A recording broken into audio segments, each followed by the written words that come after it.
Pleasure. Colin Pattison there. Now, okay, I'm going to talk litter with you. So if you have high blood pressure, you may want to, I don't know, go to Headliners, BBC Sounds, the podcast, where all the big interviews that I do are housed, and you can get involved there.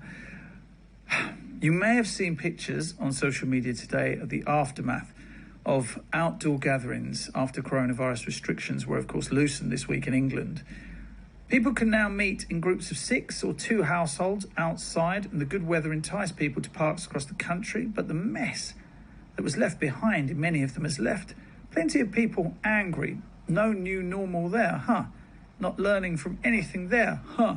So, why haven't we been clearing up after ourselves? And are you the kind of person, Dan Walker actually put this on his Instagram earlier on, are you the kind of person that would confront someone who had left litter behind? Have you done that in the past? How has that worked out for you?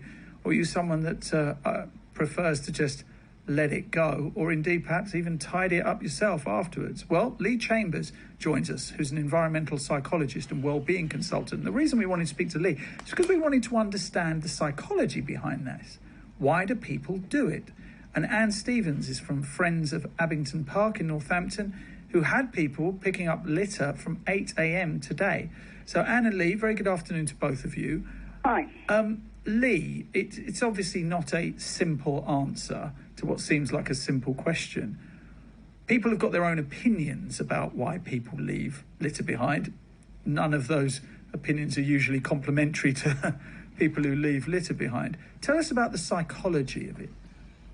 Yeah, so naturally, from the exterior, it just seems like a very simple moral choice at the time. But when we actually look at the psychology of littering, it's actually, it passes through a number of lenses, that decision. So there's the environment that they're in and the current context. So, for example, if we're in a place where people have already been littering, so an area that's starting to look a bit untidy, we're actually more likely to be environmentally cued to litter ourselves, even if we've got quite strong environmental opinions. It passes through the lens of culture, and we do live in quite a disposable society. Our own values and the social norms that we're surrounded by, and we're obviously highly influenced by the people around us, by the place where we're at. Are we attached to that place? Do we care about it? Do we see it as scenic? Do we see it as somewhere to look after? And obviously, the social proof of other people littering can so often cause people to litter themselves. You talk about culture. I was telling an anecdote earlier on, Lee, when I was in Japan at Fuji Rock Festival, and there was not even half a crisp packet on the floor. And in fact, young Japanese people queued up to tip their cigarette ash into bins. So there is something about culture here as well, isn't there? Yeah, and there's a massive piece around how we treat waste as a society, and those cultural, appropriations ultimately lead us to, treat how we dispose of items across the scale in a different way. That kind of social responsibility element is inbuilt into some cultures and is much more prevalent, and that kind of comes through, those elements of where society will happily judge you for your decisions, and you will be confronted because you will be in the minority.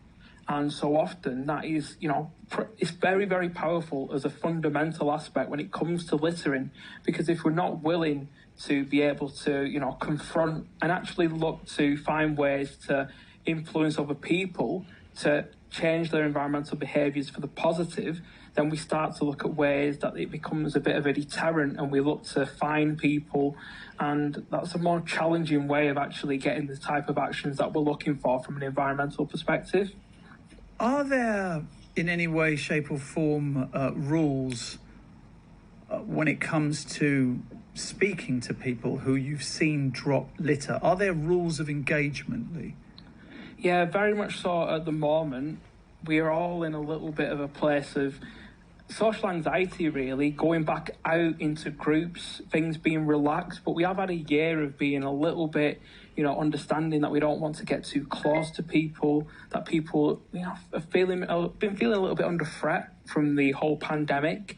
So it's almost a little bit, it's a little bit scary to actually think about, confronting someone right now, because we're just not sure where they will currently be at in terms of frame of mind. But one of the biggest pieces of advice that I can give is that if we explain how it makes us feel rather than what we think about it, and try the best that we can to approach it in a non-judgmental way, if you explain to someone how their littering makes you feel, they can't really argue with that. It makes them think about how they would feel.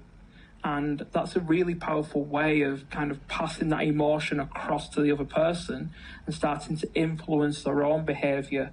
But another big thing as well is if you pick up your own litter, you give people the permission to pick up theirs as well.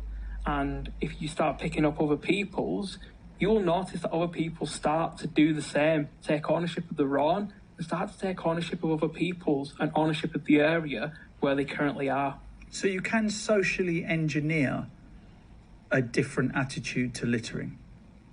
Very much so. And unfortunately, it works both ways. The more littered a place becomes, the more likely people are to litter in that context. But reverse that, when people see people litter picking, it puts that question into the mind about what they can do for the environment and really shines a light on their own behaviours and their own values and really makes them question should they be contributing and doing their part as well. Anne Stevens, Friends of Abington Park in Northampton. Anne, give me a sense of how Abington Park looked at 8 o'clock this morning. Well, you were just talking there about the Glastonbury Replacement Festival. Think of a festival on the day after, wow, and you're close to it.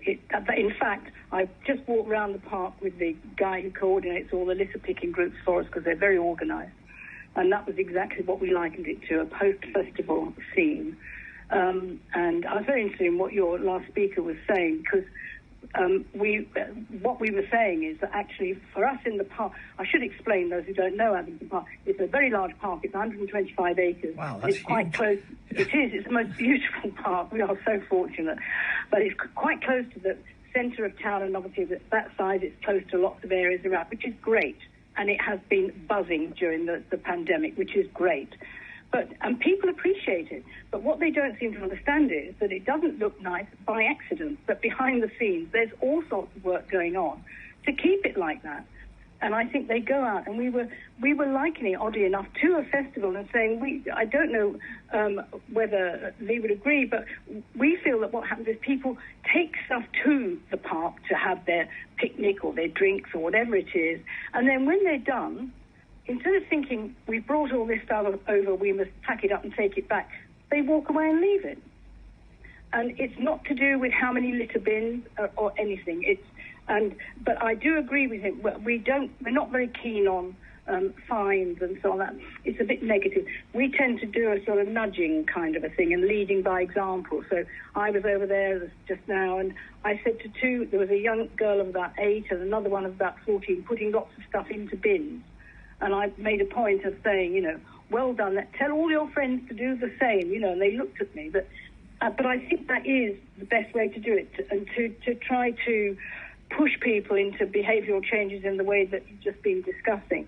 The other thing we did was we had a campaign last year where we put posters designed by the primary school children around about the damage that the litter does to the environment. People know, really, don't they? I mean, they can't not know. And but it did help, and actually the posters didn't get stolen, which was what I thought would happen. But no, it did actually change behaviours. But the fine weather has brought it all out. We're back to where we were at the beginning of the pandemic, litter-wise, sadly. Are you concerned that 8 a.m. you'll be doing exactly the same thing tomorrow morning with the same levels of litter that you did this morning? Sadly, yes, we are. Right. And I mean, at the moment, at the time I was over there just now, of course, it's full of young children enjoying the park. But come later on in the evening, it's a different cohort that's over there. And they go over there. You're not supposed to bring drink into the park, but they do, of course. And they meet in groups. And yes, and they're the ones then. And of course, it's quite dangerous litter because some of it is very undesirable, and especially undesirable for young kids, which is why the litter pickers go out any time from 6:30 onwards. and they've got the park zoned, and so they cover it zone by zone. But it's true that when you keep it clean, it's more likely to be clean. And the people who are over there now were clearing up, but it's the people who come in after them who seem to leave whatever behind. Okay, Lee, does it make a difference if people, I think you said this earlier on, so Anne goes and cleans, and her team, they go and clean Friends of Abington Park at 8 a.m. in the morning they start, okay? If people see teams of people cleaning, are they less likely to drop litter? So in some cases, yeah, because the maintenance aspect shows them that, this doesn't happen by accident.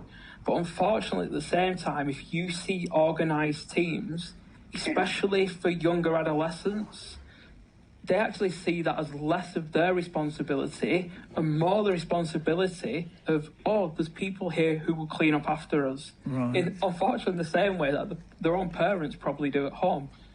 Right, I see. Okay. Lee, can you see this changing?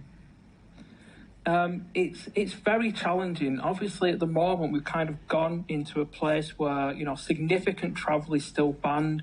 A lot of events, festivals, things that we would normally do in the summer in more controlled environments are unlikely to be happening. And therefore, people are creating their own entertainment in public spaces and then, unfortunately, leaving a relative trail of destruction behind them because of the disposable nature of the stuff that they're bringing and making very little provision to remove it.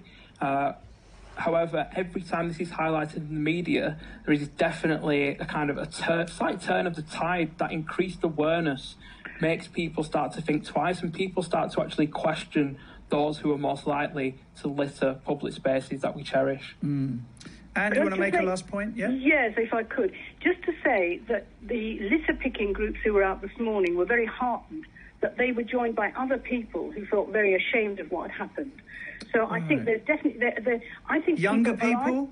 Yeah, all sorts of people. Whoever was out early. Right. Yeah, no, all kinds of people. Dog walkers, all sorts of people. And so I think that people do feel very ashamed. The other thing I should say is that our groups who are out there every day regardless said that it made a big difference when the pubs reopened briefly. And actually, I don't know what it's like in a pub garden at the end of the day, but maybe they look the way the park is looking now. But they said that made a huge difference when the pubs were open. People could drink in the gardens, but then the parks were cleaner. So I don't know where to start with it really, but bit by bit.